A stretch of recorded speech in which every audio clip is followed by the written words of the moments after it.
வாங்க இன்றைய வீடியோவில் முதற் பொருளும் உரிபொருளும் பற்றி பார்க்கலாம். திணை நிலம் பெரும்பொழுது சிறுபொழுது.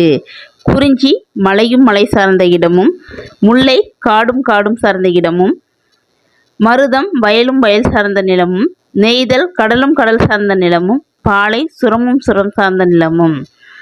குறிஞ்சிக்குரிய பெரும்பொழுது கூதிர் முன்பனையும், முல்லைக்குரிய பெரும்பொழுது கார்காலமும், மருதத்துக்குரிய பெரும்பொழுதுகள் 6, நெய்தலுக்குரிய பெரும்பொழுதுகள் 6, பாலைக்குரிய பெரும்பொழுதுகள் இளவேநீரும் முதுவேநீரும்.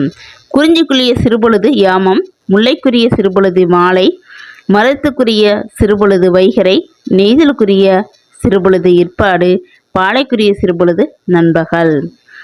உரிபொருள். குறிஞ்சிக்குரிய உரிபொருள் புணர்தலும் புணர்தல் நிமித்தமும், முல்லைக்குரிய உரிபொருள் இருத்தலும் இருத்தல் நிமித்தமும், மருதத்துக்குரிய உரிபொருள் ஊடலும் ஊடல் நிமித்தமும், நெய்தலுக்குரிய உரிபொருள் இரங்கலும் இரங்கல் நிமித்தமும், பாலைக்குரிய உரிபொருள் பிரிதலும் பிரிதல் நிமித்தமும். நன்றி, வணக்கம். நெக்ஸ்ட் வீடியோவில் பார்ப்போம். பிடிச்சதுன்னா சப்ஸ்கிரைப் பண்ணுங்க, லைக் பண்ணுங்க, பெல் பட்டனை ப்ரெஸ் பண்ணுங்க. இது போன்ற வீடியோக்கள் உடனுக்குடன் உங்களுக்கு வந்து சேரும். நன்றி, வணக்கம். தேங்க்யூ.